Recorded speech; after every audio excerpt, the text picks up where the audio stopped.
కొత్త సింహం మళ్ళీ 35 ఇయర్స్ తర్వాత రిలీజ్ అనేసరికి మాకంతా చాలా ఎక్సైటింగ్గా ఉంది టోటల్గా. అంటే నా రాజ్ లేడు ఇప్పుడు. నేను రాజ్ ఎంతో కష్టపడి ఈ సినిమాకి వర్క్ చేసాం. ముందుగా మా ప్రొడ్యూసర్ నాగేశ్వరరావు గారికి, మురళీమోహన్ రావు గారికి ఎన్ని కృతజ్ఞతలు చెప్పాలో మాకు అర్థం కావట్లేదు. మా మీద అంత నమ్మకంతో ఇంత పెద్ద సినిమా, కౌబాయ్ సినిమా మాతో చేయించారంటే అప్పట్లో మేము ఫుల్ ఫేమ్లో ఉన్నాం. రాజ్ కోటిగా ఒక ఫుల్ బ్యానర్ ఉంది, ఫుల్ చాలా బిజియెస్ట్ కంపోజర్స్ అనమాట మేము.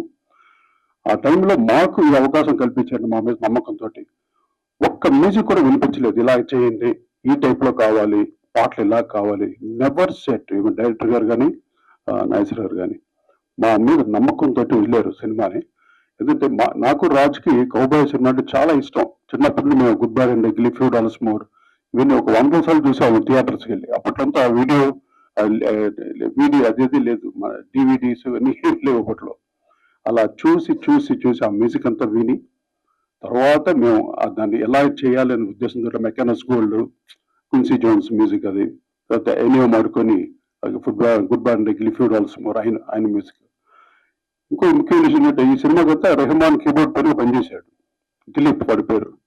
కీబోర్డ్ పనిచేసి ఆస్కార్ స్టేజ్లో ఎనియో మార్కోని కలిశాడంట. క్విన్సీ జోన్స్ ఎనియో మార్కోని కలిశాడంటే ఎంత మహాభాగ్యం. మాకెంతో వాళ్ళని కలగాలని, వాళ్ళు ముట్టుకుంటే చాలన్న ఇది తనకి అదృష్టం కలగటం.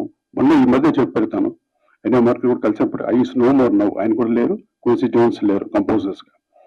సో ఈ సినిమాకి బ్యాక్గ్రౌండ్ మ్యూజిక్ చేసేటప్పుడైతే నేను అయ్యప్ప మాల వేసుకొని ఒక నిష్టగా ఈ సినిమాకి మ్యాక్సిమం అవుట్పుట్ ఇవ్వాలి.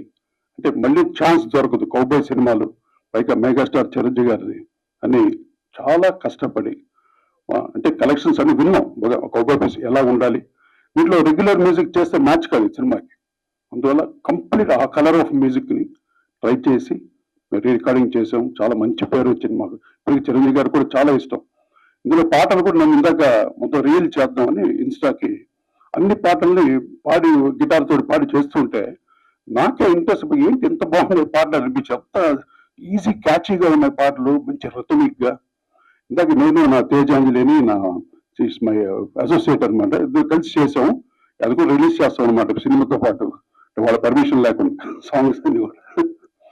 సో అంత హ్యాపీగా వర్క్ చేసాం. నాకు మంచి అవకాశం ఇది. మళ్ళీ ఆఫ్టర్ 35 ఇయర్స్ తర్వాత రిలీజ్ అవుతున్నట్టు మీ అందరి సపోర్ట్ చాలా ముఖ్యం ఈ సినిమాకి.